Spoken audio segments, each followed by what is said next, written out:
Then sir, आपके हिसाब से डीआरडीओ में मेजर गेम चेंजर कब आया? किस टाइम पे आपको लगा कि ये एक बहुत बड़ा चेंजर मूवमेंट था? एक मेजर प्रोग्राम डीआरडीओ को मिला जो कि आईजीएमडीपी के नाम से पॉपुलर है, मतलब उसका integrated guiding missile development programme, जिसमें डॉक्टर एपीजे अब्दुल कलाम जो कि इसरो में साइंटिस्ट थे जब, तो उनको ये पूरी जिम्मेवारी दी गई और उनको डीआरडीएल हैदराबाद में एज डायरेक्टर डीआरडीएल पोस्ट किया गया। उनके साथ आपके रिलेशंस कैसे थे? आप उनके सहकर्मी रहे हैं, कैसे बॉन्ड बना? इतना अच्छा बॉन्ड कैसे बन पाया आपका? क्योंकि मैंने उस जैसा अपनी जिंदगी में, अपनी लाइफ में ऐसा कोई मैनेजर नहीं देखा जिसको ये मालूम हो कि कौन क्या कर सकता है। ये कभी भी ऐसा उन्होंने, कलाम साहब ने ऐसा नहीं सोचा कि मैं इनका बॉस हूँ और ये मेरे सबॉर्डिनेट हैं।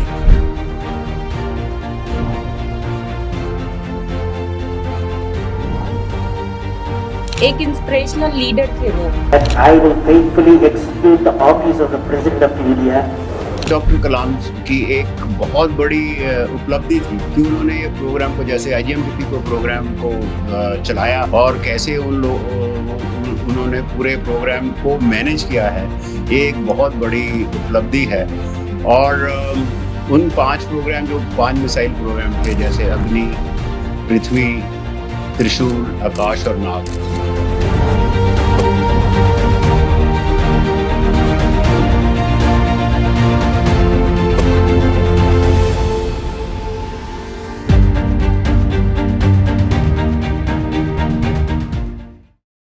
ये एपिसोड इसलिए भी खास होने वाला है क्योंकि इसमें हम ना केवल डीआरडीओ की तकनीकी सफलताओं के बारे में जानेंगे, बल्कि अब्दुल कलाम के जीवन के कुछ अनसुने पहलुओं को भी उजागर करेंगे। नमस्कार, मैं पूनम चौरसिया आप सभी का स्वागत करती हूँ the ultimate take series by Poonam. आज हमारे साथ जो गेस्ट प्रेजेंट है, उन्होंने भारत की डिफेंस कैपेबिलिटीज में एक बहुत ही इंपॉर्टेंट रोल प्ले किया है।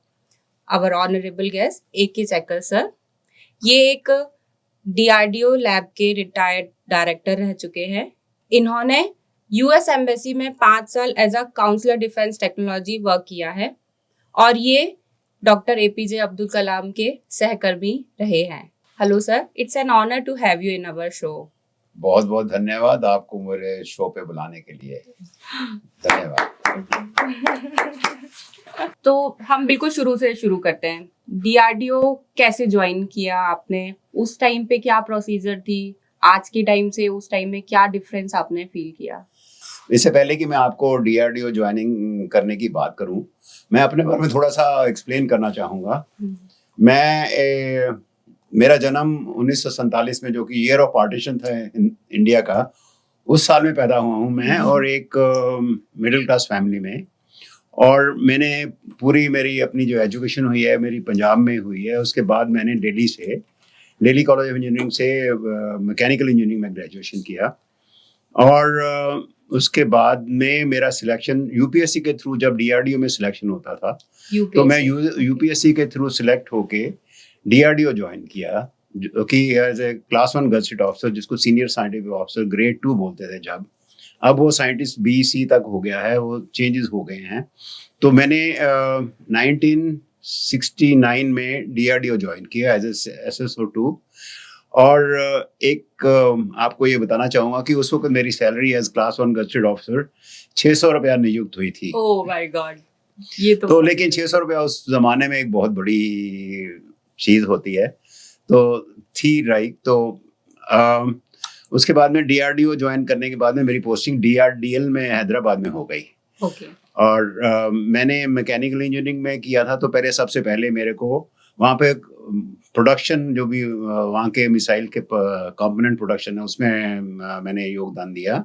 और उसके बाद में जैसे जैसे मेरा एक्सपीरियंस बढ़ता गया, तो मैंने दूसरे एरियाज़ में भी अपना काम जो भी है, वो जो भी मुझे दिया गया वो मैंने किया है। और मैंने मेनली जो भी प्रोपल्शन एरिया में, जैसे मिसाइल्स, डीआरडीएल एक मिसाइल लेबोरेटरी है, और उसमें मिसाइल के डिफरेंट एरिया में काम होता है। काफ़ी लोग काम करते हैं। लेकिन जब हम 1970 में मैंने जब डीआरडीएल ज्वाइन किया था, तो अभी जब तक कोई मेजर डीआरडीओ में कोई प्रोग्राम नहीं चल रहे थे, उस वक्त हम एक छोटा सा प्रोग्राम चला रहे थे DRDL में, जो कि wire guided anti tank missile बोलते हैं। तो वो प्रोग्राम चल रहा था, लेकिन वो थोड़ी देर चला और कुछ खास मज़ा नहीं आ रहा था। तो उसके बाद में वैसे भी वो प्रोग्राम बंद हो गया, क्योंकि भारत डायनामिक्स लिमिटेड कंपनी, जो कि डिफेंस पब्लिक सेक्टर अंडरटेकिंग है, उनका एक फ्रांस कंपनी से जॉइंट वेंचर हो गया और वो एंटी टैंक गाइडेड मिसाइल बनाना प्रोडक्शन शुरू कर दिया। तो प्रोग्राम बंद हो गया। तो काफ़ी देर तक DRDL में थोड़ा सा लल पीरियड हो गया था। कुछ ज़्यादा काम वाम नहीं हो रहा था। तो जब डॉक्टर अरुणाचलम साइंटिफिक एडवाइजर थे और सेक्रेटरी DRDO थे, तो एक मेजर प्रोग्राम, जबकि राष्ट्रपति जी वेंकटरमन जी थे, तो एक मेजर प्रोग्राम DRDO को मिला, जो कि IGM-DP के नाम से पॉपुलर है। मतलब उसका integrated guided missile development programme, जिसमें एक साथ 5 मिसाइल्स डिफरेंट रेंजेस की, डिफरेंट एप्लीकेशंस की, वो पूरा प्रोग्राम जो है DRDL को सैंक्शन किया गया। तो उस प्रोग्राम को चलाने के लिए डॉक्टर APJ अब्दुल कलाम, जो कि इसरो में साइंटिस्ट थे जब, तो उनको ये पूरी जिम्मेवारी दी गई और उनको DRDL हैदराबाद में एज डायरेक्टर DRDL पोस्ट किया गया। और एज ए डायरेक्टर DRDL ही वो उनको प्रोग्राम डायरेक्टर, ये पूरे IGM-DP प्रोग्राम का प्रोग्राम डायरेक्टर बनाया गया। और बाकी जो हर एक प्रोग्राम प्रोजेक्ट के लिए एक प्रोजेक्ट डायरेक्टर नियुक्त किया गया। तो ऐसा ये जब से फिर DRDL में जो एक्टिविटीज़ वो बहुत ही तेज़ी से, बहुत तेज़ गति से जो वो डेवलपमेंट वर्क काम शुरू हुआ है वो मिसाइल प्रोग्राम में। तो एक अगर देखी जाए तो ये इतना सारा प्रोग्राम DRDL को जब बिल्कुल पहले काम नहीं था, और सडनली एकदम 5 प्रोग्राम्स आ जाए तो बहुत डाइजेस्ट करना मुश्किल हो गया। जैसे वर्क लाइफ, फैमिली लाइफ थोड़ा सा डिस्टर्ब हो गया होगा तब तो। हाँ, और साथ में बेसिकली अब आपने बिल्कुल डल पीरियड देखा और एकदम 5 प्रोग्राम्स आ जाएं तो थोड़ा सा संभालना मुश्किल हो जाता है। पर doctor Kalam as a programme director, उन्होंने जिस तरह से इस प्रोग्राम संभाला, तो IGM-DP प्रोग्राम, और वो भी बेसिकली क्या था कि पूरा गवर्नमेंट के रूल्स के हिसाब से चलना पड़ता था। हर एक जो भी खर्चा करना है तो ये इसकी अप्रूवल चाहिए, उसकी अप्रूवल चाहिए। तो कुछ समय में ये पूरे सिस्टम, जितने भी प्रोसीजर्स थे, उनको सिंप्लीफाई किया गया और जो गवर्नमेंट की वो पावर्स थी वो काफ़ी डेलीगेट की गई। तो उससे जो प्रोग्राम में काफ़ी जो वो तेज़ी आ गई। तो ये डॉक्टर कलाम की एक बहुत बड़ी उपलब्धि थी कि उन्होंने ये प्रोग्राम को, जैसे IGM-DP को प्रोग्राम को चलाया और कैसे उन्होंने पूरे प्रोग्राम को मैनेज किया है, ये एक बहुत बड़ी उपलब्धि है। और उन 5 प्रोग्राम, जो 5 मिसाइल प्रोग्राम थे, जैसे अग्नि, पृथ्वी, त्रिशूल, आकाश और नाग, ये 5 प्रोग्राम थे जो IGM-DP के प्रोग्राम में हिस्सा थे। तो उसको जिस तरह से मतलब मैनेज किया गया, जिस तरह से उन्होंने वो राइट लोगों को जो जिम्मेवारियां दी गई, वो एक बहुत बड़ी उपलब्धि बोला जाए, या उनके मैनेजमेंट की एक बहुत खूबी थी कि उनको मालूम था कि कौन आदमी क्या कर सकता है, और उनको फिर पूरी छूट दे दी गई। तो वो ये डिसेंट्रलाइजेशन जैसा भी हुआ वो IGM-DP प्रोग्राम में, वो ही रीज़न है कि ये प्रोग्राम आज सक्सेसफुल हुआ है। और मोस्ट ऑफ द मिसाइल, सारे प्रोग्राम्स जो भी हैं वो सर्विसेज में इंट्रोड्यूस किए गए हैं, एक्सेप्ट कुछ प्रोग्राम जो कि बीच में ड्रॉप कर दिए गए क्योंकि उसके ऑल्टरनेटिव्स मिल गए थे। तो ये सब जो है way basically doctor Abdul Kalam की वजह से हुआ ये प्रोग्राम, जैसे कि कंडक्ट किया गया है।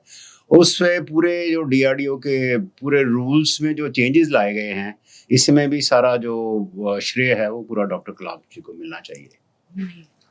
वैसे आपकी ये 5 में कौन सा फेवरेट, कोई ऐसा मिसाइल जो आपको पर्टिकुलरली लगा होगी? नहीं, देखिए सारी मिसाइल्स का जो रोल है वो पूरा अलग अलग रोल है। अब थोड़ा सा उनके बारे में बताना चाहूँगा। देखिए, अगर हम शुरू करते हैं तो अग्नि बेसिकली ये लॉन्ग रेंज मिसाइल सिस्टम है। तो इसकी रेंज अभी हर बार जो भी इम्प्रूवमेंट होती जा रही हैं, और ये भी सर्विसेज में इंट्रोड्यूस हो चुकी है। पृथ्वी मिसाइल भी अभी पूरा कंप्लीशन, उसका डेवलपमेंट कंप्लीट हो गया है, और ये भी आर्मी और एयरफोर्स वगैरह को उनके ज्वाइन कर लिए है। तो लेकिन अभी और उसके बाद में क्या होता है कि ये मिसाइल जो इंट्रोड्यूस हो गई हैं सर्विस में, उसमें कंटिन्यूस इम्प्रूवमेंट, टेक्नोलॉजी इम्प्रूवमेंट हमेशा होती रहती है। तो DRDL का अभी भी उसमें ये रोल है कि सर्विस के साथ इंटरेक्ट करें, और उनको जो भी और लगता है कि इसमें इम्प्रूवमेंट की जानी चाहिए वो अभी भी DRDL वाले कर रहे हैं। और आकाश तो सबसे पहले जो प्रोजेक्ट जो भी सर्विसेज में इंट्रोड्यूस हुआ था वो आकाश प्रोग्राम था। और अभी रिसेंटली आपने सुना होगा कि ये जो एंटी टैंक गाइडेड मिसाइल्स वो भी सर्विसेज में इंट्रोड्यूस हो गई है। इट इज प्रोजेक्ट नाग, और ये बेसिकली मेरा सौभाग्य रहा है कि मैं इस प्रोजेक्ट नाग का डिप्टी प्रोजेक्ट डायरेक्टर था। और ये बेसिकली लेटेस्ट टेक्नोलॉजी, इसमें फायर एंड फॉरगेट बोलते हैं इसको। पहले जब हम 1970 में गाइडेड मिसाइल पे काम कर रहे थे तो वायर गाइडेड थी, उसमें एक तार लगी होती थी। तो उसमें वो जो भी मिसाइल को गाइड करने के लिए टारगेट को ट्रैक करते थे, मिसाइल को ट्रैक करते थे, और हाथ से उसको कंट्रोल करते थे। होता था सब कुछ। तो अभी जो है वो अभी जो नाग मिसाइल है उसमें फायर एंड फॉरगेट कैपेबिलिटीज है, और साथ में इसको और टॉप अटैक कैपेबिलिटीज बोलते हैं, जिसको टैंक के ऊपर से जाके मार करता है, जो कि टैंक का एक बहुत सॉफ्ट एरिया होता है। तो ये IGMDP की उपलब्धि जो हुई है वो बेसिकली प्रोग्राम मैनेजमेंट जो शुरू किया गया था वो डॉक्टर कलाम का पूरा श्रेय उनको जाता है। लेकिन उनके नेतृत्व में जो बाकी लोग काम करते थे उनको भी मतलब इनकरेज करना, या वो सब उनको फैसिलिटीज देना, फैसिलिटेट करना, ये भी एक बहुत बड़ी अचीवमेंट थी। तो ये सारे आप अपने बच्चों की तरह वो कर रहे हैं, कोई किसी में भेदभाव नहीं, सारे एक समान जितनी मिसाइल्स है। ओके, तो कोई मेमोरेबल एक्सपीरियंस जो आप शेयर करना चाहेंगे स्टार्टिंग टाइम का आपका? नहीं, देखिए ऐसे तो 35 साल का कैरियर मेरा रहा है DRDO के साथ। तो ऐसे बहुत सारे जो इश्यूज हैं या बहुत सारी चीज़ें हैं जो कि मैं रिकॉल कर सकता हूँ। पर देखिए ऐसा है कि I don't know, there are so many things which मैं यहाँ पर डिस्कस नहीं कर सकता आपके साथ। पर ओवरऑल मैं कहूँ कि मेरा ये IGMDP प्रोग्राम के साथ एसोसिएशन जो थी, जो as a deputy project director of a programme and working on दूसरे प्रोग्राम में भी काम करा है, उसमें एक बहुत बड़ी सेटिस्फैक्शन मिली है मुझे।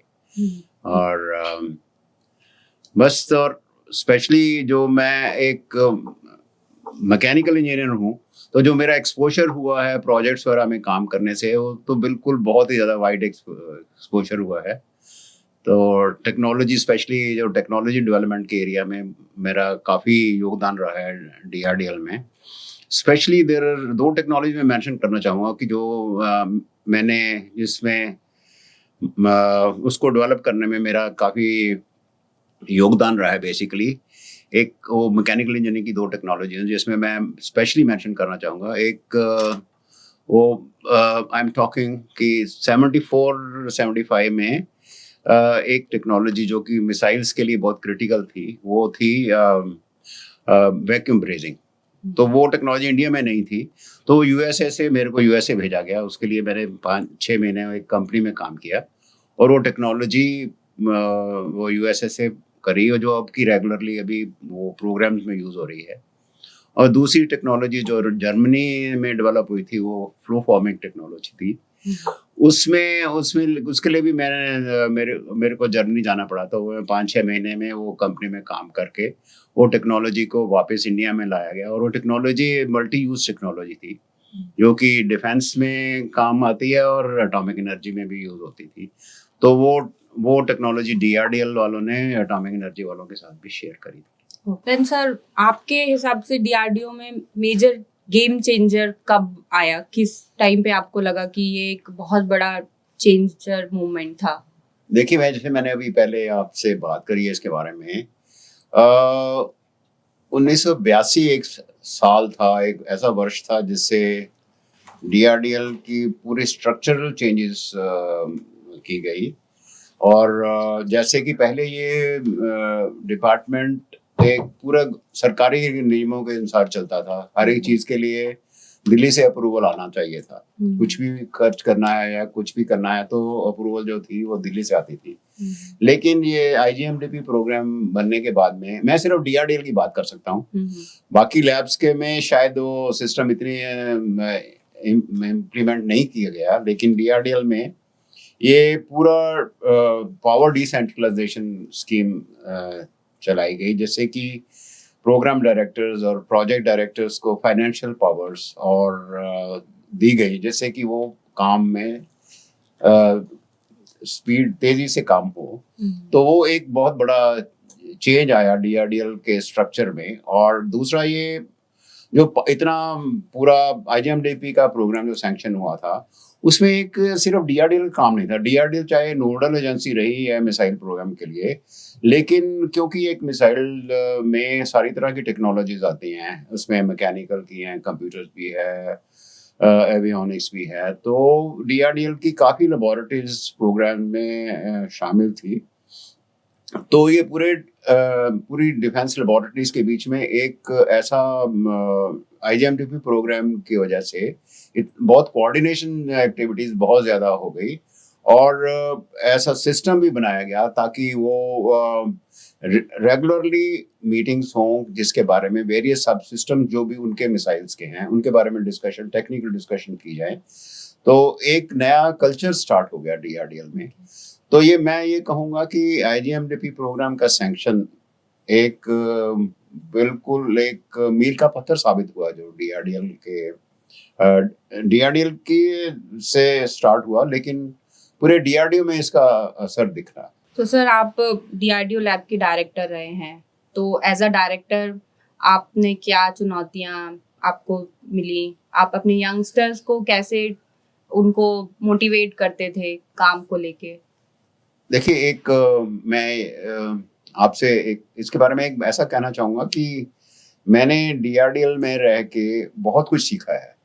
और स्पेशली जबकि डॉक्टर कलाम के साथ जब काम करने का मेरे को मौका मिला, उनके साथ एसोसिएशन हुई, तो उनकी जो भी मेथोडोलॉजी थी काम करने की, उनके जो आइडियाज़ थे, उसको मैंने एक तरफ से अपने जीवन में उसको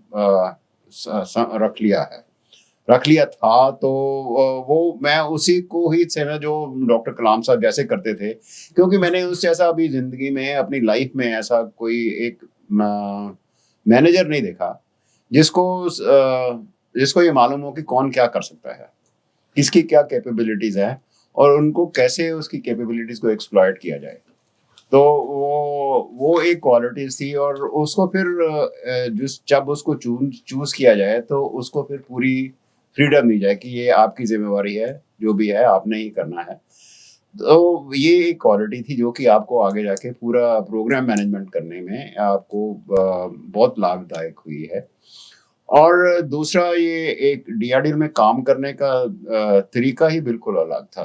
और ये था कि फैमिली को भी काफ़ी प्रायोरिटीज़ दी जाती थी कि उनका फैमिलीज़ का वेलफेयर भी बहुत इम्पोर्टेंट होता है किसी वर्कर के काम में। तो ये बहुत ज़रूरी था कि आप जब भी किसी वर्कर से बात करते हैं तो उनकी परिवार के बारे में, उनको कुछ तकलीफ है उसके बारे में बात की जाए, और अगर उनके लिए आप कुछ कर सकते हैं तो वो ज़रूर करना चाहिए। तो ये सब क्वालिटीज़ मैंने डॉक्टर कलाम से सीखी है और वो मैंने इम्प्लीमेंट भी की हैं। डायरेक्टर तो बहुत बाद में बना, लेकिन जो भी इतने साल मैंने डीआरडीएल में काम किया है, जो मेरे को मिला है, तो मैंने उसको आगे देने की कोशिश की है जितना भी हो सके। Okay. तो सर, कैसे मतलब वर्क लाइफ और फैमिली लाइफ कैसा रहता था उस टाइम पे? क्या होता था? पार्टीज, एनीथिंग, क्या कैसे रहता था? We are more interesting. अब ये इसके बारे में बात कर रहे हो तो मेरे को एक बहुत किस्सा याद आता है। किस्सा क्या है? ये used to happen quite often. Like, but एक particular incident मैं आपसे share करना चाहूँगा, जबकि वो घूम फिर के बाद सिर्फ कलाम साहब के पास चले जाती है। तो मैं और वो आपसे शेयर करना चाहूँगा कि हमारा जब IGNDV प्रोग्राम में मैं प्रोजेक्ट में था, तो हमारी रेगुलर मीटिंग होती थी, जहाँ दूसरे लैब के लोग भी आते थे। तो पूरा दिन खूब डिस्कशन होती थी, इश्यूज पे डिस्कस सब होता था। और फिर शाम को बोला चलो यार बैठते हैं, थोड़ा रिलैक्स करेंगे।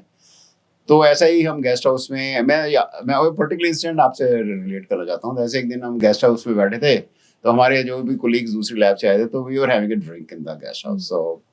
तो कलाम साहब जो कि उसी गेस्ट हाउस में ऊपर एक कमरे में रहते थे, बीइंग ए बॉस, लेकिन वो एक ही कमरे में उन्होंने अपना सब रखा हुआ था। और तो वो वॉकिंग करते हुए आए और उन्होंने देखा ये लोग बैठे, अच्छा ठीक है, वो ओके, एंजॉय योरसेल्फ। सो ठीक है, वो आप 10 बजे के बाद में रात को जरा आ जाइए, we want to have a review. तो ये और सब लोग we were all in a different, totally different mood. सब कुछ तो वो मैं कभी भूल नहीं सकता हूँ कि ये चाहे वो तो रोज होता था हमारे साथ, भाई चलो ठीक है, अभी क्या कर रहे हो, खाना खा लिया, चलो आ जाओ। तो वो वैसा तो था, लेकिन ये ऐसा वाली बात हो जबकि वो आके बोलेगी ठीक है अब okay, enjoy yourself but come at 10 o'clock। So this is one incident which I want to share with you, like but this is what was our daily routine. And as far as work culture is concerned, DRDL की तो एक अलग से culture ही अलग था बिल्कुल, because हाँ family ठीक है, अब family I mean you have to have a balance, so चलता था, पर एवरीथिंग वाज ओके। इनफैक्ट मैं जब आपसे बात कर रहा था कि मैं जर्मनी में ट्रेनिंग के लिए गया था, तो मेरी बेटी 6-8 महीने की थी। तो जब मैं 8-9 महीने के बाद में वापस आया, तो मेरे को मेरी फोटो बता के बोलती है अंकल ये मेरे पापा है। So that's how little we used to see our families, but it's okay, we enjoyed. It was बहुत अच्छा रहा। एक जिंदगी का सफर में एक बहुत बड़ा था, वो एक हिस्सा है आपकी जिंदगी का, जो हाँ एंजॉय तो हमने खूब किया, काम बहुत एंजॉय किया है, और फैमिली भी ठीक है, सब चल रहा, अच्छा चल रहा, देयर इज नो प्रॉब्लम। सो एक बहुत ही ज्यादा एक क्वेश्चन मेरे दिमाग में आ रहा है कि you are approx around 80, of course age doesn't matter, but आप एज को कैसे डिफाइन करेंगे? Like you look too young, मतलब आप लग ही नहीं रहे हैं कि आप, ओह माय गॉड, या सीरियसली नजर मत लगा।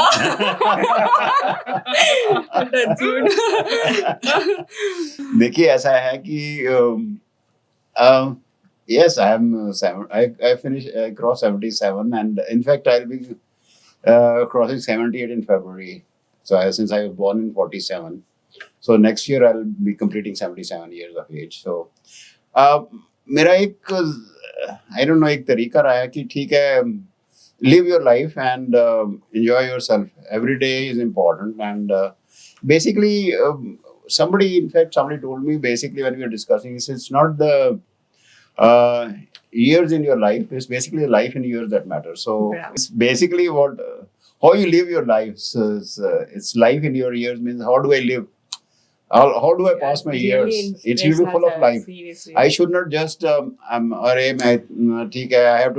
take medicine to see that I live longer. Living longer is not at all, at least not my priority as such. I have lived this much. I want to live every day. So this is how I treat my life.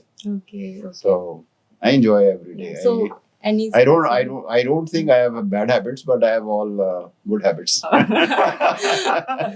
So normally आपकी hobbies after retirement, in fact पहले भी work के साथ कुछ ऐसी hobbies जो आपने pursue की हो, और अभी कुछ जो चेंज किया हो आपने अपने डेली लाइफ में? Basically, I'll tell you, as far as hobbies is concerned, I'm very fond of music. I love to sit and listen to music. I never had time to sing as such. I used to play harmonium even when I was in service. Whenever I get time, I used to play harmonium. Hmm. So अभी भी मैं कभी कभी harmonium उठा के गाना वाना गा लेता हूँ. अरे सही है. और बस that is my time. Like I enjoy singing. So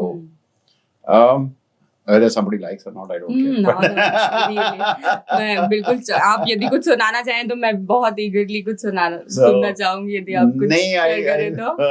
generally क्या प्रेफर करते हैं आप? I generally love to sing ghazals basically, and Jagjit is my favorite singer, so I mostly sing his ghazals. और वैसे भी जनरल हल्के फुल्के गाने वाने गाता हूँ. और I don't know, it's for myself only. Yeah, it's too nice. चलिए, तो ये तो मोस्टली हमने आपके बारे में बात हुई. आप थोड़ा सा स्विच करते हैं, कलाम सर के बारे में कुछ जानना चाहेंगे. तो एक इंस्पिरेशनल लीडर थे वो, तो उनके साथ आपके रिलेशंस कैसे थे? आप उनके सहकर्मी रहे हैं, तो कैसे आप लोगों का कैसे बॉन्ड बना? इतना अच्छा बॉन्ड कैसे बन पाया आपका? देखिए, वो एक किस्म का वो कॉन्फिडेंस लेवल की बात होती है शायद.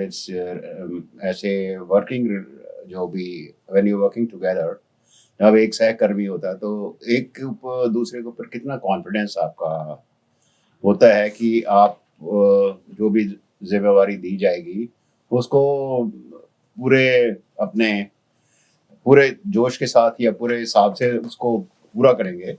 तो एक इस किस्म का डॉक्टर कलाम को कॉन्फिडेंस लेवल था कि हाँ, इसको अगर कुछ काम दिया जाए तो वो उसमें कभी भी पीछे हटने वाली बात नहीं है. तो इस तरह से वो जैसे ही हम साथ में काम करते गए तो वो एक तरह का कॉन्फिडेंस जो एक दूसरे के ऊपर तो वो बढ़ता गया. और दूसरा ये था कि फ्री और फ्रैंक बात होती थी. कभी भी जब भी डिस्कशंस कुछ भी होती थी तो ये कभी भी ऐसा उन्होंने कलाम साहब ने ऐसा नहीं सोचा कि मैं इनका बॉस हूँ और ये मेरे सबॉर्डिनेट हैं.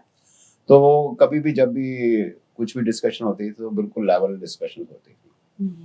और ये सब मैंने उनसे सीखा है. दूसरा उनके वो जो थी कि personal involvement in your like आपके अगर कुछ भी प्रॉब्लम्स हैं तो वो उसमें ही will go all out to see that आपकी प्रॉब्लम जो है वो सॉल्व हो या उसमें मदद करते थे जरूर.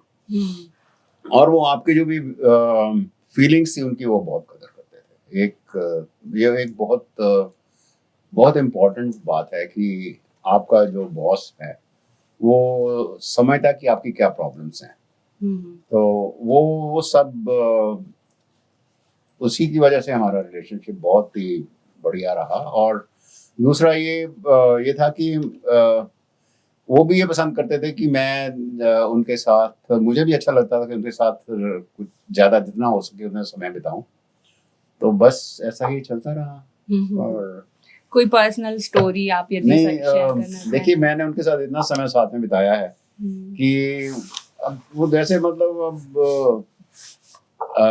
कुछ इंसिडेंट ऐसे वो जो कि हाईलाइट हो जाते हैं जो अपने आप के दिमाग में कभी एक तरह का वो क्या बोलते हैं उसको, घर कर जाते हाँ हैं. वो ऐसा एक दो इंसिडेंट्स ऐसे हैं. नहीं तो वो रोज के मिलने में आप फिर उनकी वो जो वो लोगों को लगता है कि ये बहुत अलग चीज है, बट वो लगता है कि आपके लिए तो नॉर्मल चीज है. तो एक दो चीजें मैं सिर्फ एक चीज और बताना चाहूंगा कि एक तो वो ना कुछ अपने ऊपर पैसा नहीं खर्च करना चाहते. हाँ, okay. वो अजीब लगता है, लेकिन वो कभी भी एक इंसिडेंट क्या हुआ था, हम दोनों ट्रैवल कर रहे थे साथ में, तो उन्होंने चश्मा उतारा और मैंने देखा उनका चश्मा सामने से पूरा ब्लर्ड है उसके. मैंने उसको बोला, सर आप ये चश्मा चेंज कर देते हैं ना, आप मेरे को 2 मिनट के लिए दे दिए, मैं उसको आपका नंबर देख के उसको करवा देता हूँ. नहीं मैं I can see it properly, I can see it clearly, so I don't need to do it. So उन्होंने कभी भी अपने ऊपर एक पैसा भी खर्च नहीं की. और दूसरा ये था कि उन्होंने कभी भी, उनके कोई भी रिलेटिव आता था तो वो कभी भी ऑफिस की गाड़ी नहीं भेजते थे. तो वो बाहर से ही उनको टैक्सी वैक्सी लेके जो भी घुमाना होता था वो घुमा देते थे, लेकिन वो उनके साथ भी कभी नहीं जाते थे. तो उनके फैमिली मेरे को समझ नहीं, पर्सनल फैमिली तो उनकी पर्सनल लाइफ में वो किसी को अपने, और उनका ना एक बिल्कुल एक सर्कल था जिसमें वो उसमें वो nobody was allowed to get inside. So वैसा वैसा था कि आप उनसे जो मर्जी बात कर लीजिए, लेकिन उनके परिवार के बारे में कोई किसी के साथ कोई नोबडी नोस कि किसी कोई डिस्कशन नहीं हो। हालांकि वो आपके परिवार के बारे में पूरा जानते थे। अच्छा। तो वो इनफैक्ट मेरी धर्मपत्नी उनको वो बहुत बहुत चाहते थे, लाइक, तो वो उनको मेरी श्रीमती जी को वो रोज गर्ल बोलते थे। तो क्योंकि मेरी श्रीमती जी को रोज फूल रखने We have pictures, right? हाँ, तो उसकी पिक्चर्स हैं कुछ तो। Definitely show. Yeah. और अब अभी अगर उसके बारे में बात करी जाए तो मेरा ख्याल वो पूरा शाम हो जाएगी। Please, we love to hear from you. Please, I don't know. Yeah. कुछ देखिए, एक तो मैं अपना पर्सनल बात करना चाहता हूँ कि मैं जो भी हूँ आज जो भी मेरी पोजीशन में हूँ, मतलब जो भी है या जो आज हूँ, वो मैं डॉक्टर कलाम की वजह से। बिल्कुल, मैं उसका पूरा श्रेय जो है, मेरी पूरी जिंदगी का जो श्रेय है, वो सारा मैं उनको ही देना चाहूँगा। इसमें एक चीज़ जो कि जो उसके कैरेक्टर्स, कलाम साहब के कैरेक्टर के बारे में या उसका कंसर्न के बारे में जो भी वो दर्शाती है, वो बेसिकली ये क्या था कि 1994 में वो हमारे DRDO की कुछ पोस्ट होती हैं दूसरी कंट्रीज में, जैसे USA में, वाशिंगटन DC में और लंदन में और मॉस्को में। तो उसके लिए बहुत डीप सिलेक्शन होता है, जैसे एक पर्टिकुलर लेवल के साइंटिस्ट को इंटरव्यू किया जाता है और डीप सिलेक्शन होता है इसमें, क्योंकि पोस्ट और काफ़ी प्रेस्टिजियस पोस्ट है। तो मेरा 94 में मुझे मालूम है कि मेरी परफॉर्मेंस बहुत अच्छी थी और तो लेकिन ऑर्डर्स किसी और को चले गए, somebody else।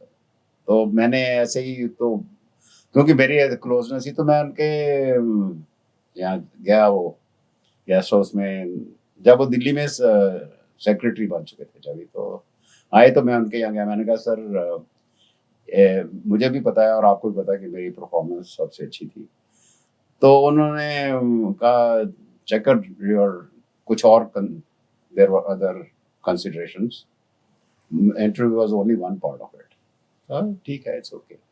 तो मैं बस उसके बाद में वापस आ गया और वी हैड नॉर्मल रिलेशन, जैसे भी हम वैसे ही जब भी वो हैदराबाद आते थे दिल्ली से, तो मुझे ही मालूम होता था कि साहब आ रहे हैं और कहाँ कहाँ जाना है, क्या करना है सारा। तो एक ये 97-98 बिगनिंग की बात है कि वो आए और एयरपोर्ट पे मैं उनको मिला। तो हम दोनों बैठे हुए थे, तो मेरे को बोलते, चक्कर, do you want to go to USA? I said, why you asking me this? No, आप आर यू मैन? मैंने कहा कि सर आप बॉस हैं, आप जो मर्जी डिसाइड करिए मेरे लिए आप। तो एक 15 दिन में मेरे को एक लेटर आ जाता है कि तुम इंटरव्यू के लिए आओ दिल्ली में। तो विद इन एक वीक के अंदर अंदर मेरे US की पोस्टिंग के ऑर्डर आ जाते हैं। तो फिर मैं इसको रिलेट कर रहा था कि 4 साल पहले जो कलाम साहब से बात हुई थी, जो भी झगड़ा तो नहीं बोल सकता हूँ, हॉट डिस्कशंस हुई थी। तो उन्होंने अभी भी अपने मन में 4 साल के बाद वो भूले नहीं कि ये इसके साथ अन्याय हुआ है या ये ठीक नहीं हुआ या जो भी है। तो और वो जब वो बॉस थे, वो डिसाइडिंग फैक्टर थे, like he only had to decide कि कौन जाएगा। तो उन्होंने मेरा मतलब इतना उनको याद था, तो मेरे आंख में आंसू आ गए कि ये ऐसे कैसे हो गया ये। और मेरी USA में पोस्टिंग हो गई जब, और मैं 4 साल वहाँ रहा। तो ये तो जो कि कोई समझ सकता, लेकिन इतनी ऊंची पोस्ट पर है, वो सेक्रेटरी है और मैं तो एक साइंटिस्ट था, लेकिन उनको मेरे बारे में अभी भी उन्होंने ये सोचा कि, तो ये एक बहुत ही बड़ी, बहुत ही ऊंची चीज है, बहुत ही ऊंची बात है जो।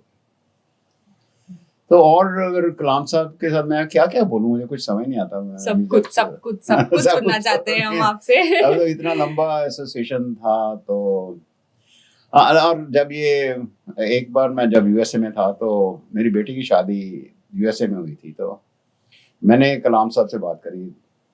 तो मैंने बोला ऐसे ऐसे मेरी बेटी की शादी है, तो बोले कि ठीक है देखता हूँ, मैं आऊँगा। फिर थोड़े दिनों के बाद बोले कि मैं नहीं आ सकता हूँ, कुछ और इश्यूज हैं। तो थोड़े दिनों के बाद मुझे मालूम हुआ कि वो तो राष्ट्रपति अच्छा। Parliament is nominated as a president of India. तो मतलब ये इतना हुआ कि वो राष्ट्रपति बन गए। लेकिन उसके बाद में जब मैं यूएसए से वापस आया तो मेरे पोस्टिंग दिल्ली में हुई, तो 1-1.5 साल में दिल्ली में रहा वहाँ यूएसए से आने के बाद में। तो राष्ट्रपति भवन जैसे मेरा दूसरा घर होता है, वैसे फोन कर लेते थे उनके सेक्रेटरी को, बॉस क्या कर रहे हैं, नहीं आ जाओ टाइप। तो हमें मतलब ऐसा कुछ नहीं था कि हम राष्ट्रपति भवन में जा रहे हैं, तो जस्ट वॉक इन टाइप था हमारे लिए। और हम पता नहीं कितनी बार राष्ट्रपति भवन गए होंगे, ऐसी चाय पीने चले जाते थे आप? हाँ, तो बॉस जाए थे शाम को बॉस के साथ, आपको बॉस के साथ चाय पीने बैठ के। ओके, तो जनरली आप क्या बुलाते थे उनको? नहीं सर, वो तो फॉर्मेलिटी तो वो उसमें कभी भी वो कभी नहीं हुआ कि यस यस सर। और एक मेरे बेटे की शादी हुई हैदराबाद में, तो जब उनको इनविटेशन जब देने गया मैं राष्ट्रपति भवन में, तो वो बोला मैं तो शायद नहीं आ सकूंगा। तो उन्होंने हैदराबाद में बुके भेजा, लेकिन आप जब आओगे ना तो विकास हमें बैठेगा, नाम विकास, और पूरे परिवार को मेरे साथ चाय के लिए आना पड़ेगा। अच्छा। तो हमारा पूरा परिवार राष्ट्रपति भवन में उन्होंने इनवाइट किया, तो invited us for a cup of tea with him. तो which was something which like मेरे बेटे के इन-लॉज भी थे, मेरी बेटी के इन-लॉज भी थे, पूरा परिवार राष्ट्रपति में। तो वो समझ लगे ये कैसे हो सकता है प्रेसिडेंट के साथ चाय पीने के लिए, कैसे ये तो सच में बहुत something which like I mean you cannot imagine a राष्ट्रपति inviting you for a cup of tea when you are nobody literally. So तो हाँ, अच्छा, तो राष्ट्रपति भवन में क्या हुआ, उसके बाद मेरी पोस्टिंग हो गई। I was posted as director of integrated test ranges in Chandipur, Orissa में है, जो कि जहाँ पर मिसाइल टेस्ट रेंज है। तो मैं वहाँ का डायरेक्टर, मेरी पोस्टिंग हुई थी, मैं वहाँ गया। तो ये मेरी पोस्टिंग होने के बाद में थोड़े दिनों के बाद मैं राष्ट्रपति भवन गया कलाम साहब से मिलने। तो ऐसे ही बैठे चाय पी रहे थे, तो मैंने कलाम साहब को बोला, डॉक्टर कलाम जो थे वो आईटीआर के पहले डायरेक्टर थे। He was the first director, जब आईटीआर बनी थी तो उनके डायरेक्टर डॉक्टर कलाम थे। तो मैंने उनसे बोला कि सर आप आईटीआर के पहले डायरेक्टर हैं और अभी आईटीआर नहीं आएंगे क्या? मैं हूँ वहाँ पर। तो उन्होंने मुझे कहा कि मैं राष्ट्रपति हूँ, मैं प्रेसिडेंट हूँ, मैं तो ऐसे ही हूँ, ऐसे कैसे आ जाऊंगा तो मैंने कहा चलो सर, मुझे 6 महीने का समय दो, मैं आपके लिए कुछ ओकेजन बनाऊंगा कि आपको चांदीपुर आना पड़ेगा। तो कहता चलो देखेंगे। तो मैंने एक कॉन्फ्रेंस ऑर्गेनाइज करी, जिसको इंटरनेशनल भी नहीं थी वो, National Conference on Range Technologies, which is not a conference where president should be the chief guest. But when I told him, sir, I am organizing a conference on range technologies, which is like a first in the world, like on this topic, कोई conference हो, एक first time किया गया। तो उसमें मेरा ख्याल है 10-15 कंट्रीज के लोग आए थे, क्योंकि ranges is a very secret kind of organisation, but वो सब लोग देखना चाहते हैं कि दूसरे की रेंज में क्या काम हो रहा है। तो काफी इसका रिस्पांस बहुत अच्छा था। तो मैंने राष्ट्रपति भवन में फिर उनको कलाम साहब के पास वो लेकर गया कि ऐसा ऐसा है, मैं कॉन्फ्रेंस अरेंज कर रहा हूँ, ये डेट्स हैं, तो अब तो आप आएंगे। तो थोड़ा मुस्कुरा के बोले हाँ ठीक है आऊंगा। कहते लेकिन एक शर्त है मेरी। मैंने कहा बताइए सर आप क्या? तो कहते कि ये जो इनॉग्रेशन है ना वो आप शाम को रखिए, मैं वहां पर रहना चाहता हूँ। मैं मतलब फिर आके इनॉग्रेट करके नहीं जाना चाहता। और वो वहाँ पर क्लाईकुंडा एयरपोर्ट जो कि एयरफोर्स का स्टेशन है, वहाँ से देर टेक चॉपर, वहाँ से फिर चांदीपुर में लैंड करेंगे और रात के बाद में चले प्रेसिडेंट का हेलीकॉप्टर नहीं उड़ सकता, तो उन्होंने शाम को 6 बजे अंधेरे टाइम में इनॉग्रेशन किया कॉन्फ्रेंस का। तो उसके बाद में वो, क्योंकि उनकी सिक्योरिटी इज वेरी बहुत टाइट रहती है, और स्टेट गवर्नमेंट के जो भी डीजीपी वगैरह सारे आए हुए थे, तो उन्होंने तो पूरा वे प्रेसिडेंट का पहले कहाँ जाएंगे, किधर रुकेंगे, कहाँ करेंगे, तो वो सारा उन्होंने अपना पूरा जो रास्ता होता है वो सैनिटाइज करते हैं उसको। तो जहाँ पर भी उन्होंने जाना है, रुकना है, चलना है, वो पूरे एरिया को सैनिटाइज करके तो वहाँ पर वो उनके पुलिसमैन वगैरह को लगा देते हैं। तो उसके बाद में कॉन्फ्रेंस के बाद में वो बोले कि चलो मेरे को वहाँ जाना है, वो बीच के ऊपर मैंने एक ट्री लगाया था जब मैं यहाँ डायरेक्टर था, तो मैं वहाँ जाना चाहता हूँ। तो हाँ ठीक है चलो, वो तो ज्यादा दूर नहीं था, वहाँ चले गए हम। तो उन्होंने बताया कि ये यहाँ पर एक ट्री था, मैंने कहा हाँ वो है पूरा। तो उन्होंने वो जाके ट्री देखा, बोला वेरी नाइस, रोड वाइडनिंग में भी उसको यूज आपने नहीं गिराया, इट्स वेरी नाइस। तो चला वो रात को वहाँ रहे, सुबह और रात को मेरे को क्या बोलते हैं कि वहाँ पर एक ITR में एक बर्ड सेंचुरी है, एंड वो बर्ड सेंचुरी में बड़े माइग्रेटरी बर्ड्स आते हैं, सर थाउजेंड्स ऑफ बर्ड्स से कम। सुबह वो बर्ड्स जो हैं वो सारे उड़ के पूरा घूमते हैं, तो मेरे को वो देखना है। वो वहाँ से 3-4 किलोमीटर, जहाँ से गेस्ट हाउस थे तो वहाँ से 3-4 किलोमीटर दूर थे। तो रात को 11 बजे बोल रहे हैं कि ऐसे सेंचुरी जाएंगे सुबह 7 बजे। मैंने कहा सर ठीक है चलेंगे। मुझे तो मैंने वो क्योंकि मैं होस्ट था, तो मैंने पुलिस वालों को, DGP को बोला कि ऐसे ऐसे बॉस बोल रहे हैं कि सुबह 7 बजे उठ के बर्ड सेंचुरी देखने जाएंगे। सारी रात काम पे लगा दिया सबको। तो वो बोला ये तो कैसे हो सकता है, ये तो पॉसिबल नहीं है, it is not a part of the schedule, we can not do it. ऐसा तो ठीक है, नहीं कर सकते, बॉस को बोल दो जाके, मैं क्या बोलूं। अब बता दीजिए कि सर नहीं हो सकता, आप नहीं जा सकते। तो we was put in such an embarrassing situation कि क्या किया जाए।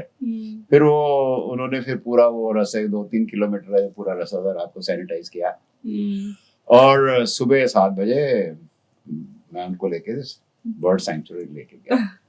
तो ऐसे तो कलाम साहब का क्या बने। अभी मैं आपसे एक बात शेयर करना चाहूंगा कि मैंने 4.5 साल वॉशिंगटन DC में बिताए हैं, लेकिन मैंने 2 साल जो चांदीपुर में बिताए हैं वो शायद मेरे कैरियर का गोल्डन पीरियड रहा हो, क्योंकि उस तरह की वो जो सराउंडिंग्स थी और नेचर के साथ, और स्पेशली जो बीच है वहाँ का, वहाँ पर वो तो कभी बहुत किस्मत वालों को नसीब होता है। तो मैं अपने आप को इस मामले में बहुत भाग्यशाली समझता हूँ कि मुझे ये मौका मिला कि चांदीपुर मेरे को 2 साल बिताने पड़े, और मैं अपने जो भी मुझे सुन रहे हैं या देख रहे हैं कि कभी मौका मिले तो चांदीपुर जरूर जाइए। ये तो दुनिया में स्वर्ग से बढ़िया जगह है, बहुत बढ़िया जगह है। वहाँ का जो बीच है जहाँ पर पानी 6 घंटे में 3-4 किलोमीटर पीछे जाता है और फिर वापस आता है धीरे धीरे, और आप वेव्स के साथ चल सकते हो। ये एक ऐसा एक्सपीरियंस है जो कि कहीं और आपको नहीं मिल सकता। Love to see that place sometime. आप अरेंज करवा दीजिएगा हमारे लिए। अच्छा, इस मामले में एक और, since we are talking of doctor Kalam, basically क्या हुआ कि उनके जाने के बाद एक DRDO ने एक बुक पब्लिश की थी जिसमें जो कि उनके साथ एसोसिएटेड थे क्लोजली, उनको सबको कहा गया कि आप अपने कलाम साहब के साथ जो भी आपका एक इंसिडेंट आप शेयर कीजिए। तो उसकी उन्होंने वो पूरे इंसिडेंट की एक बुक पब्लिश करी, जो कि अभी मेरे पास आया हुआ। Please, ये to see that. You want to see this? Yeah, sure. Okay. मैं इसका You can show it. Yeah, sure. इसका link. Do we have the link or something for this? I don't know whether you can. तो ये DESIDOC जो कि defence science documentation centre है, जो कि डीआरडीओ एक लैब है जो कि पूरे डिफेंस के जो भी डीआरडीओ के साइंटिफिक पब्लिकेशंस हैं वो उनको हैंडल करते हैं। उन्होंने एक बुक पब्लिश करी है जिसमें जो भी कलाम साहब के साथ एसोसिएटेड थे, क्लोजली एसोसिएटेड, तो उनको कहा गया कि आप एक दो इंसिडेंट बताएं जो कि आपके non erasable memories what you call, जो भी आपको कभी भूल नहीं सकते। तो मुझे भी कहा गया, तो मैंने वही आईटीआर का इंसिडेंट जो कि मेरे मन में एकदम एक घर कर गया है कि वो जिनको कलाम साहब को राष्ट्रपति बन के भी उनको कोई नॉर्म्स वॉर्म्स का वो कभी भी उन्होंने कभी बॉदर नहीं किया, इन द सेंस कि he was और उसके बाद भी क्या हुआ। अच्छा हाँ, एक और मैं ऐड करना चाहता था कि कॉन्फ्रेंस में इनॉग्रेशन के बाद में वो उन्होंने समझा कि वो अभी भी आईटीआर के डायरेक्टर हैं, जो राष्ट्रपति थे। हाँ। तो वो कॉन्फ्रेंस के बाद में उन्होंने सब जो भी लोग पूरे जो ऑडियंस में बैठे हुए थे, पूरे डीआरडीओ के काफी लोग थे जो कि उनके साथ एसोसिएशन थी और जो प्रोग्राम हैंडल कर रहे थे काफी सारे। तो वो उस 2 दिन पहले एक मिसाइल टेस्ट हुई थी आईटीआर में, तो उन्होंने अच्छा ये कॉन्फ्रेंस के बाद में अपने वो विल हैव ए मीटिंग, वो पुराने रोल में आ गए वहाँ पे, प्रोग्राम डायरेक्टर ऑफ आईजीएमडीपी जैसे। तो सब लोग हैरान हो रहे हैं, अरे ये राष्ट्रपति जी क्या बोल रहे हैं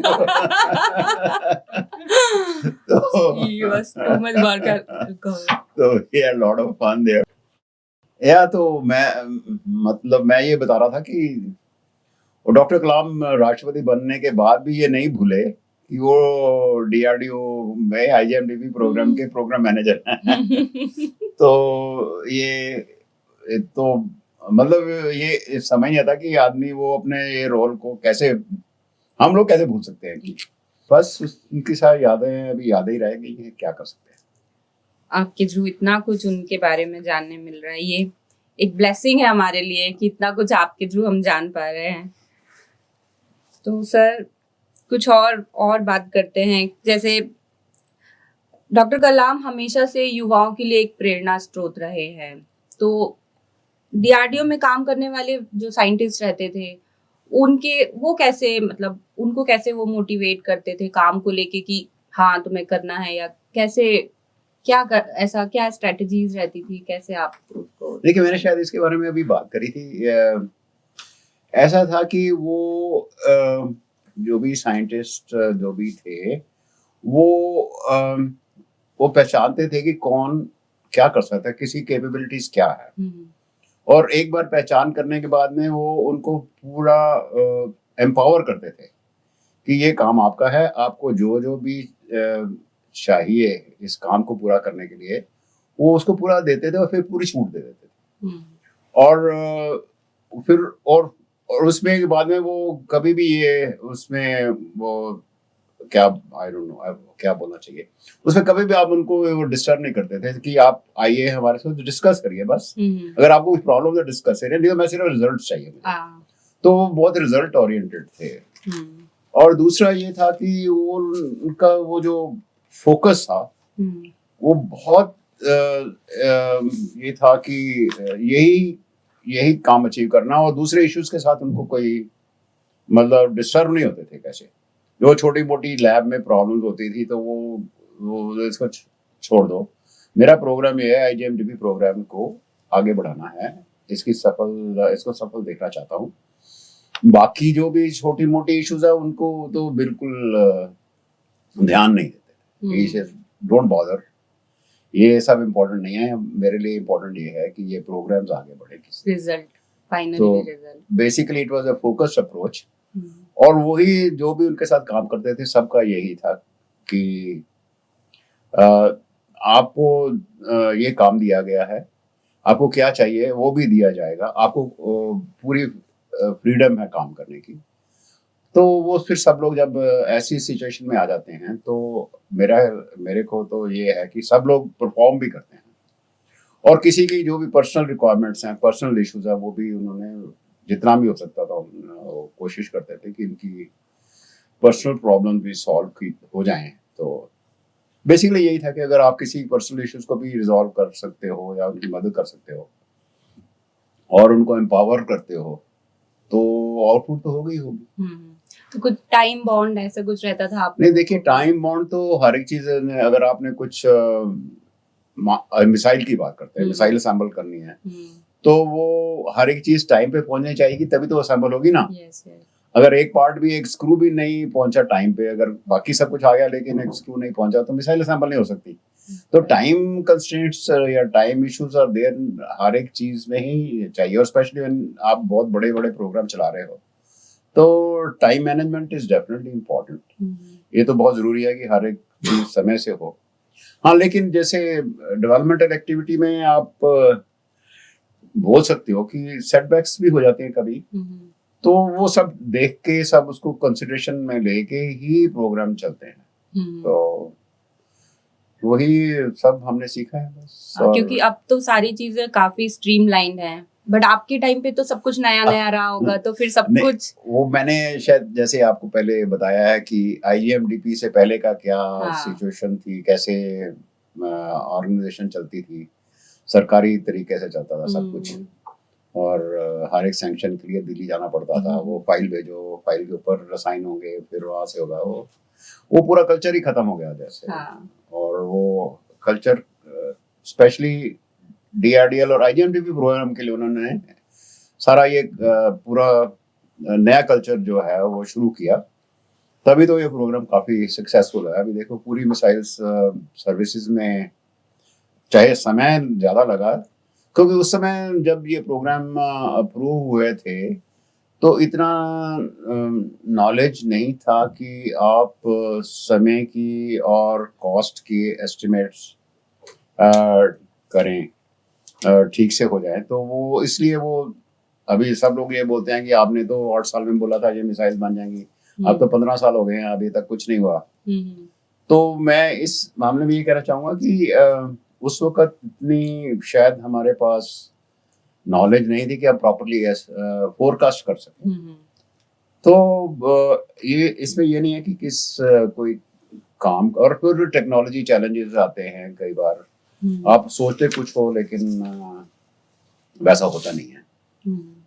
तो मेरे हिसाब से तो ये प्रोग्राम जो भी IGMDP का प्रोग्राम हुआ है, या उसकी वजह से स्ट्रक्चरल चेंजेस हुए हैं, प्रोसीजरल चेंजेस जो किए गए हैं DRDO में स्पेशली, तो उसका तो बहुत ही फायदा हुआ है जिससे प्रोग्राम ठीक से चल सके।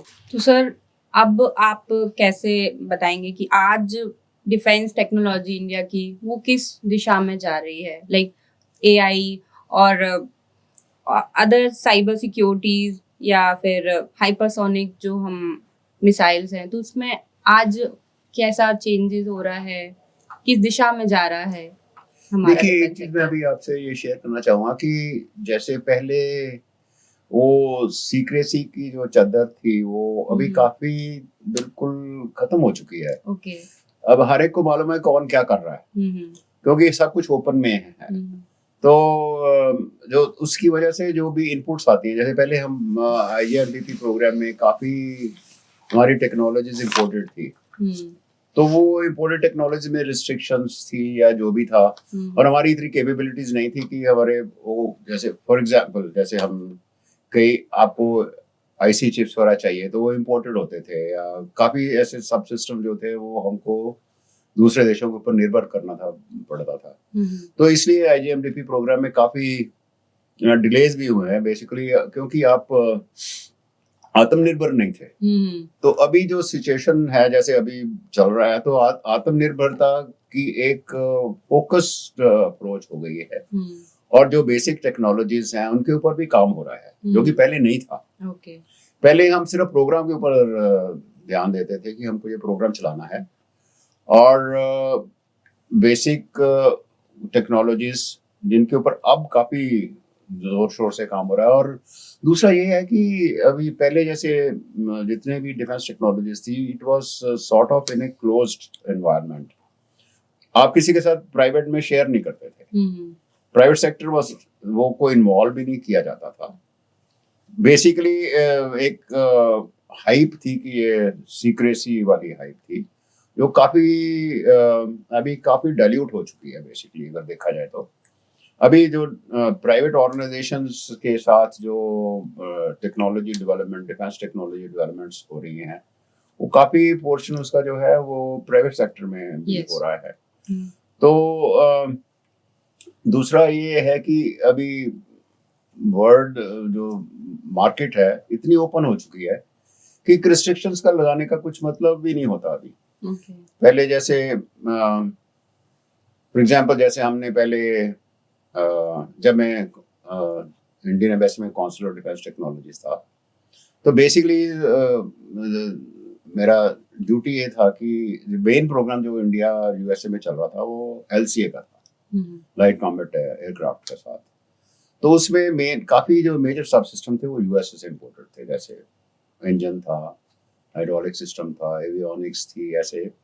तो बीच में यूएसए ने, क्योंकि पोखरण हुआ था 98 में, तो यूएस ने इंडिया के ऊपर सैंक्शन लगा दी और डीआरडीओ में के ऊपर सैंक्शन लगा दी गई थी। तो डीआरडीओ के साथ कोई डीलिंग नहीं हुई, तो जितने भी प्रोग्राम्स चल रहे थे उनको एक सडनली बंद कर दिया गया। तो इसकी वजह से काफी प्रोग्राम जो हम एलसी का प्रोग्राम काफी डिले हो गया था, क्योंकि हमने उसमें काम करना नहीं शुरू किया था, जैसे हाइड्रोलिक्स में या एवियोनिक्स में या इंजन में। तो अभी अप्रोच बिल्कुल अलग हो गई है, चाहे कि हम इंजन तो अभी भी इंपोर्ट कर रहे हैं, जैसे कि जी से इंजन आता है, जी के इंजन के ऊपर ही एयरक्राफ्ट डिजाइन किया गया था। हाइड्रोलिक्स भी वो वहाँ की यूएस की कंपनी की है, अभी भी कोई है, एवियोनिक्स भी है। तो अभी जो है काफी बेसिक टेक्नोलॉजीज जो हैं वो प्राइवेट सेक्टर में डेवलप हो रही है इंडिया में। तो काफी इंडिजिनाइजेशन, जो आत्मनिर्भरता का जो चल रहा है, वो काफी जोर शोर से डिफेंस में भी आ रहा है। तो प्राइवेट सेक्टर, और उसमें प्राइवेट सेक्टर इन्वॉल्व है काफी वजह से। तो इसकी वजह से आपने बहुत मेजर चेंजेस हुई हैं डीआरडीओ की थिंकिंग में, नेशनली और इंटरनेशनली भी। वो बिल्कुल जो काम करने का तरीका है, जो method of working, there are totally different now than what it was maybe 15-20 years back. Okay, तो आप डीआरडीओ का फ्यूचर कैसा देख पा रहे हैं आफ्टर 10 ईयर और 20 इयर्स? क्या फ्यूचर होने वाला है डीआरडीओ का? देखो, I am a past, so I can't predict future, so but still क्या आपका विजन क्या है? फ्यूचर के बारे में बात करना, जैसे हम एक एग्जांपल लेता हूँ। जैसे कि मैं बता रहा हूँ कि 82 में जब हमारे पास कुछ काम नहीं था डीआरडीएल में, और सडनली 5 प्रोग्राम्स आ गए, तो उस वक्त आप कुछ सोच भी नहीं सकते कि ये हो सकता है। तो किसी का फ्यूचर के बारे में या ऑर्गेनाइजेशन के फ्यूचर के बारे में सोचना कि ये कल ये होगा, तो ये it's not a gradual kind of thing. ये नहीं है कि ये जो हो रहा है उसको ऐसे स्ट्रेट लाइन में चल रहा है या कुछ भी है। टेक्नोलॉजिकल चेंजेस इतने फास्ट हो रहे हैं, इतने कि इट्स वेरी डिफिकल्ट टू, मतलब उसके साथ की pace with it. So I mean किसी चीज का प्रेडिक्ट करना कि डीआरडीओ में कल क्या होगा, तो या हाँ, जो रनिंग प्रोग्राम है वो तो चल ही रहे हैं, पर क्या होगा? मतलब प्राइवेटाइज बहुत कुछ इन्वॉल्व हो रहा है, प्राइवेटाइजेशन, तो उससे कुछ इफेक्ट पड़ेगा। वो एक जो स्टेप है जो कि भारत सरकार ने या डिफेंस मिनिस्ट्री ने लिया है कि प्राइवेट प्लेयर्स को भी एसोसिएट किया जाए। एक तो ये अभी क्या हो रहा है कि अगर आप सोचा जाए ना, तो technology is there is no partition कि ये टेक्नोलॉजी डिफेंस टेक्नोलॉजीज है, ये टेक्नोलॉजीज सिविलियन टेक्नोलॉजीज है या स्पेस टेक्नोलॉजीज है। टेक्नोलॉजीज में इतना ज्यादा वो हो गया है कि अब चिप, अगर let us talk about specifically, एक आईसी चिप है, आईसी चिप मिसाइल में यूज होता है, वही आईसी चिप आपका सिविलियन प्रोडक्ट्स में भी यूज होता है। आपकी एडवांस टेक्नोलॉजीज हैं सिविलियन एरिया में भी, जैसे सिविलियन एयरक्राफ्ट्स हैं, और सिविलियन एयरक्राफ्ट्स हैं या कॉम्बैट एयरक्राफ्ट्स हैं, टेक्नोलॉजी सेम। तो जबकि सिविलियन एयरक्राफ्ट में R&D जो हो रही थी वो प्राइवेट में हो रही थी, लेकिन जो मिलिट्री एयरक्राफ्ट हैं वो आर्मी सर्विसेज में हो रही थी, डीआरडीओ में हो रही थी। तो हालांकि दोनों में इतनी सारी वो ओवरलैपिंग है, तो अभी वो सबको समझ में आ गया कि ये this has to be rethinking on the whole thing and basically the difference between civilian technologies and defense technologies totally almost disappearing. But फिर भी डीआरडीओ ज्यादा मतलब ऐसा बहुत ज्यादा लाइन में नहीं आता है नेम। मैंने मोस्टली जैसे आप इसरो के बारे में अक्सर न्यूज़ सुनते रहते हैं। वो तो है, देखिए इसरो का इसरो का जो एजेंडा है या उनका जो ऑब्जेक्टिव्स हैं, basically it is civilian related in the sense that आप सैटेलाइट भेज रहे हो स्पेस में। टेक्नोलॉजी वाइज इसरो की टेक्नोलॉजी या मिसाइल टेक्नोलॉजी में there is very little difference. You need the same propulsion system, you need the same guidance, you need the same airframe, you need the पूरा वो जो है basic technologies are same, but the objectives are different. So I mean, अगर defence का objectives are to basically let's say we work to kill. So हमारा काम ये है डिस्ट्रॉय करना. Okay. We destroy. We work hard to destroy. But ISRO's agenda is different. Basically they create life in the sense they create communication. So though the technology is the same, but the goal is different.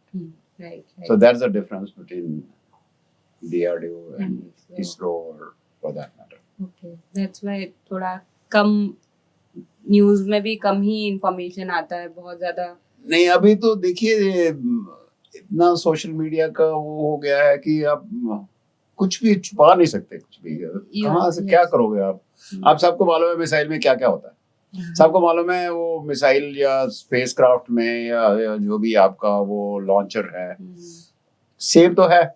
आपको वही उड़ाना है, वो आगे जाके वो space में डालोगे या दूसरे कंट्री पे डालोगे, बात तो वही है, थोड़ा सा फर्क होगा। तो कुछ भी अब बहुत थिन हो गई है लाइन ये सिविलियन और स्पेस में या डिफेंस स्पेस हो। I think it is going to totally disappear. जैसे जो इंडिया में हम आज सोच रहे हैं और यूएसए में 30 साल पहले सोचा था उन्होंने। वहाँ पर पूरा डिफेंस टेक्नोलॉजीज जो हम डीआरडीओ की बात कर रहे हैं पूरा सारा प्राइवेट सेक्टर में होता है। There is hardly any research laboratories which are doing research in the way we do. Okay.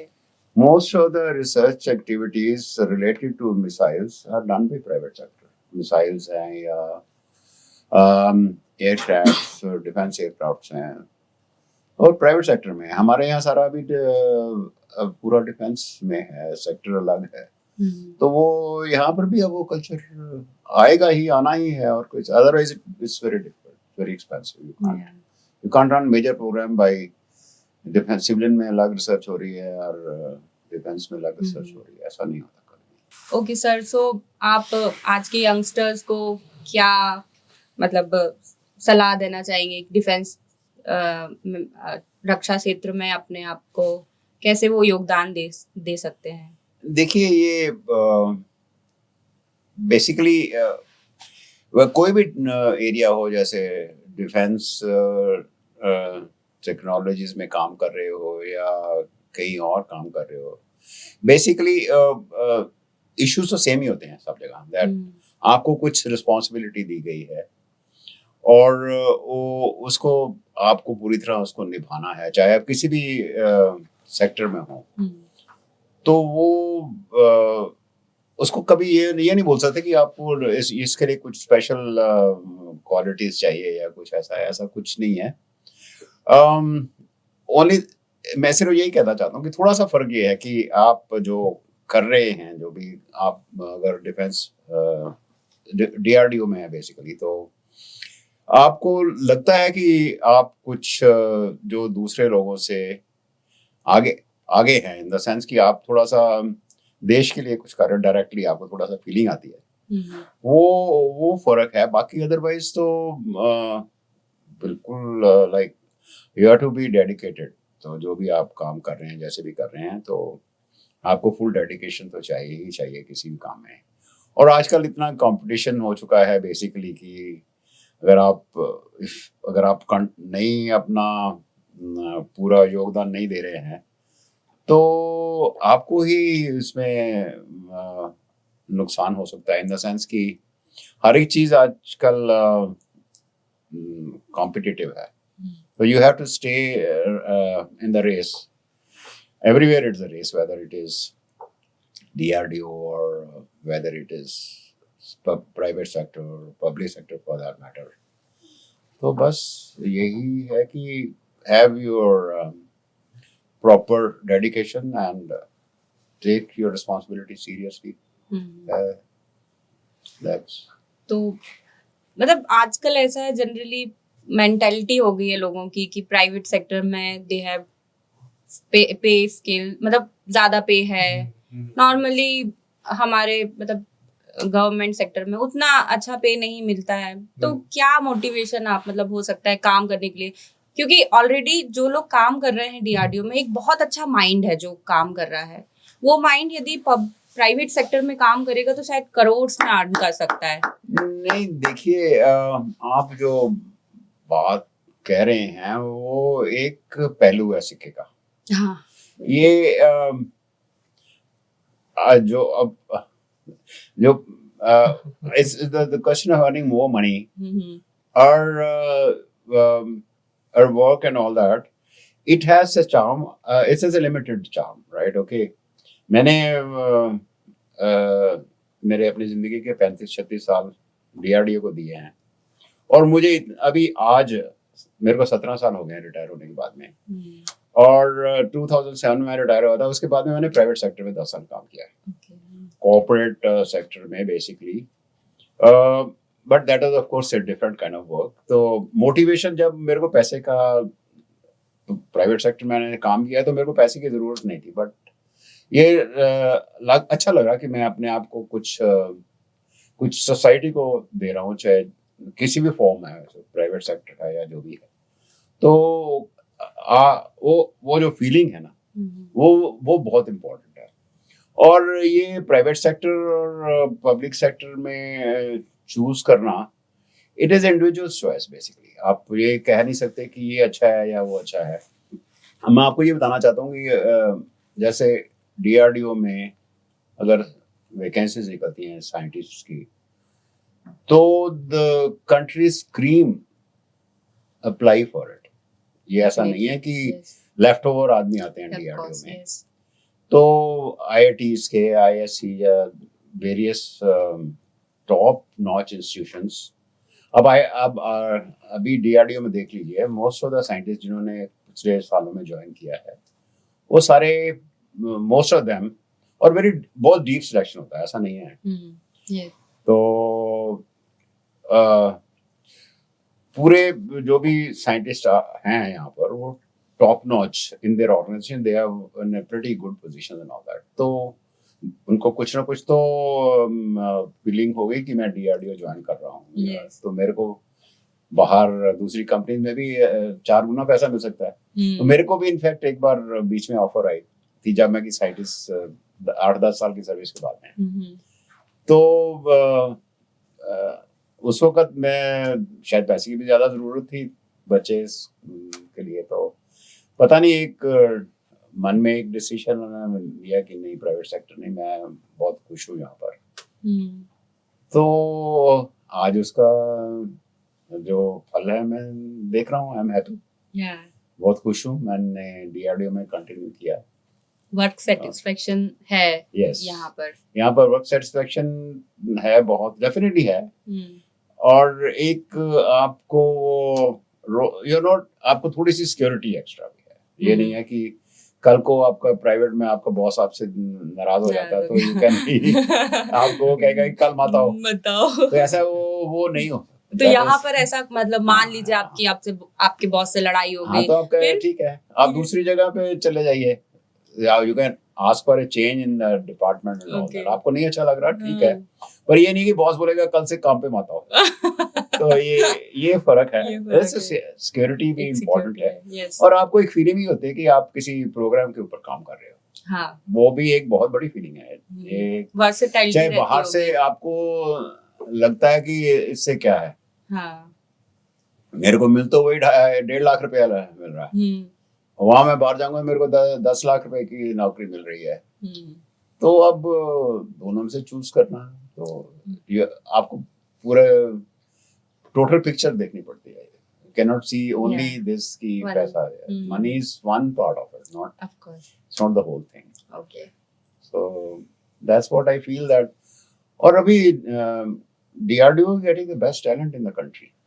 Yes. अच्छा सर, आपने यूएस एम्बेसी में भी कंट्री को सर्व किया है, आप डिप्लोमेट थे, तो वहाँ का क्या एक्सपीरियंस था, क्या काम थे, वो भी मैं कुछ जानना चाहूंगी। देखिए, मैं शायद इससे पहले आपको आप मेरे स्पेसिफिक काम के बारे में पूछे, मैं आपको ये बताना चाहता हूँ कि जैसे पहले मैंने आपको बताया कि डीआरडीओ के काफी प्रोग्राम जो हैं वो डिपेंडेंट हैं दूसरे कंट्रीज के ऊपर भी।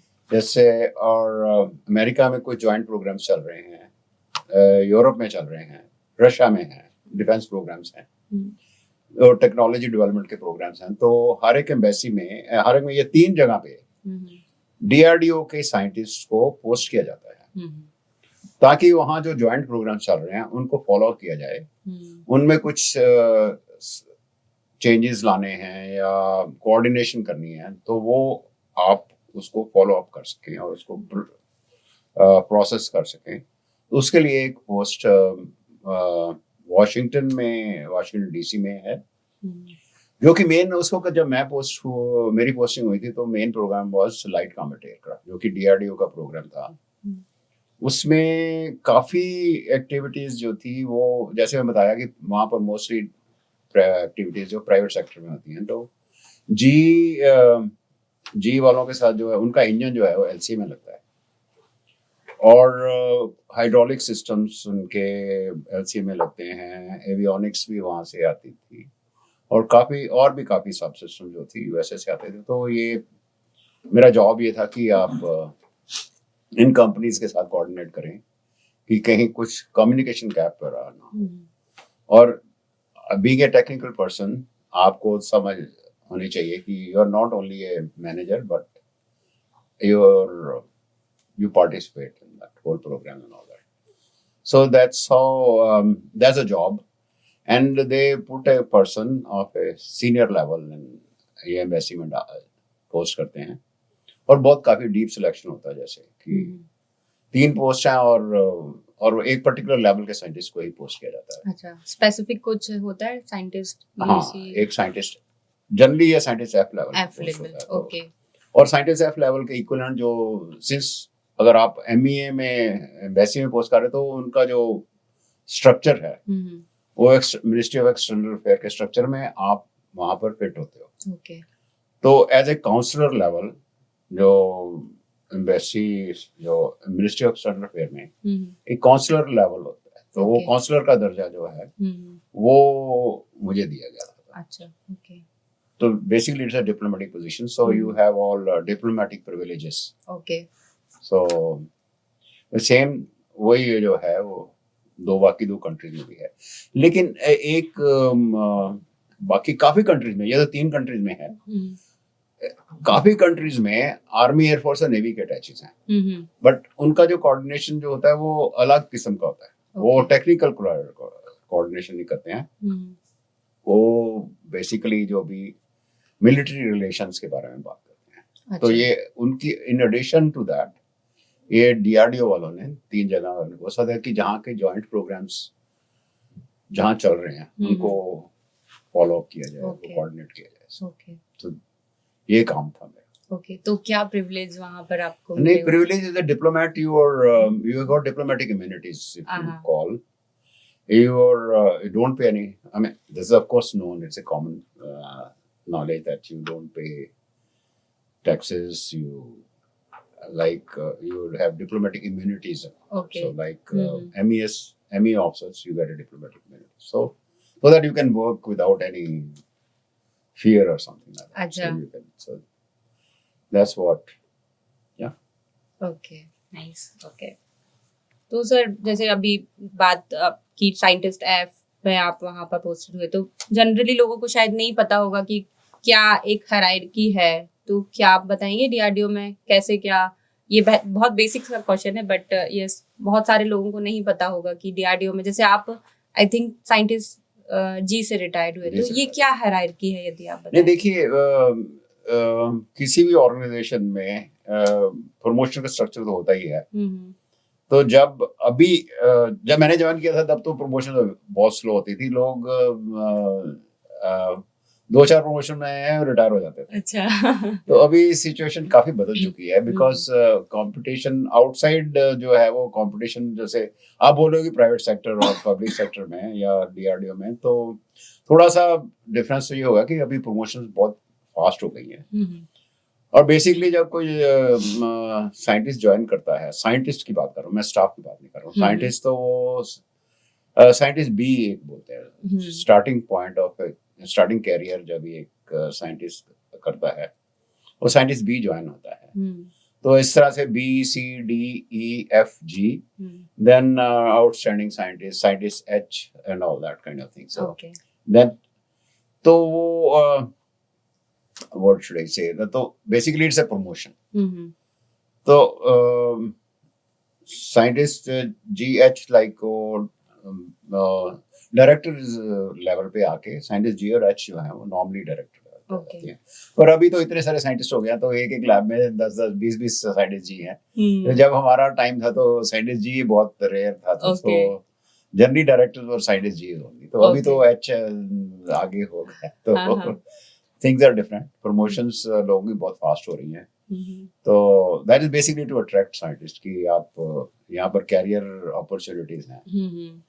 तो yes, हायरार्की है वहाँ पर, स्ट्रक्चर्स एंड टाइम बेस्ड नहीं है, लेकिन प्रमोशनल टाइम बेसिकली वहाँ पर सिस्टम ये है कि आपको 3 साल के बाद में अगर आपकी परफॉर्मेंस आपके परफॉर्मेंस नोट्स होती है ऐसे, तो अगर हर एक रैंक के लिए क्राइटेरियन है कि अगर आपको ये लेवल की परफॉर्मेंस है तो आपको 3 साल के बाद में कंसिडर किया जाएगा, या 4 साल के बाद कंसिडर किया जाएगा। अगर ज्यादा अच्छी नहीं है तो 5 साल के बाद में कंसिडर किया जाएगा। तो एक बोर्ड आपको एवेल्युएट करता है, अगर आप उसमें फिट हो जाते हैं तो आपको नेक्स्ट प्रमोशन मिल जाता है। वो आपकी परफॉर्मेंस जैसे नोटिस होती है हर साल, जैसे रिपोर्ट्स वगैरह होती हैं, तो उसके हिसाब से आपको प्रमोशन होता है। अच्छा, बाकी जगह पे प्राइवेट में ऐसा ही होता होगा, पता नहीं। हाँ, yes, more or less same only. Right. बस पे स्केल शायद इतना हाई जिस हिसाब से होता है वो यहाँ उतना नहीं होता होगा। नहीं, पे भी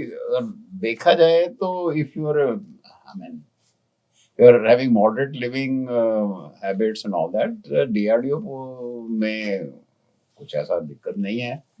आप कंपेयर करना, अब ये कंपेयर मत करिए ना कि मैं सॉफ्टवेयर इंजीनियर जो कि मेरे को उसको 10 लाख मिल रहा है, मेरे को 1.5 लाख मिल रहा है, तो उससे फिर then it causes problem. तो when you don't compare and you see absolutely, that's not bad. बहुत मैं अपना बता रहा हूँ, जब मैंने 600 रुपए में अपनी जॉब स्टार्ट करी थी, जब मैं रिटायर हुआ तो मेरी सैलरी 35,000 थी 2007 में। लेकिन गवर्नमेंट मेरे अभी आज 17 साल होने के बाद में मेरे को पेंशन ही 1.5 लाख रुपए की मिलती है। I'm quite happy. So that's what it is.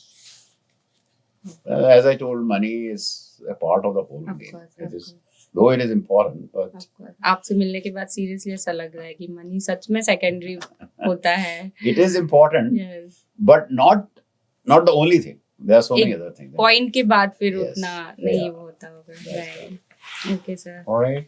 ये तो बहुत ही अच्छा एक हमारा, अब लग नहीं रहा कि रुकना चाहिए, ऐसा लग रहा है बस आपसे बात करते जाओ कुछ और पूछते जाओ, पर ऑफ कोर्स हमारा टाइम भी एक बाउंड है। तो सर हम इस पूरे उसको मतलब कंप्लीट करने के लिए कि आप डीआरडीओ की अपनी पूरी जर्नी को यदि आपको किसी एक वर्ड में या एक सेंटेंस में डिफाइन करना हो तो आप कैसे करेंगे? Well, it has been a journey par excellence, I must say. मैंने एक क्षण जो भी डीआरडीओ में बिताया है, मेरे लिए स्पेशली बहुत ही अच्छा रहा है। मैं बाकियों के बारे में तो क्या बोल सकता हूँ, मुझे जो मैंने इतना कुछ पाया है इस ऑर्गेनाइजेशन से कि I don't think I would have got it anywhere else, financially और emotionally satisfaction, work satisfaction, and personal level also, recognition for that matter. So today, when I'm talking, I've been been there, done that type. So I'm quite happy. Yeah. Thank you. It's really nice. Thank you so much. Honorable. So it's really honored to have you in our show, sir. Thank you. Thank you. It's a pleasure for me to be with you today. Oh,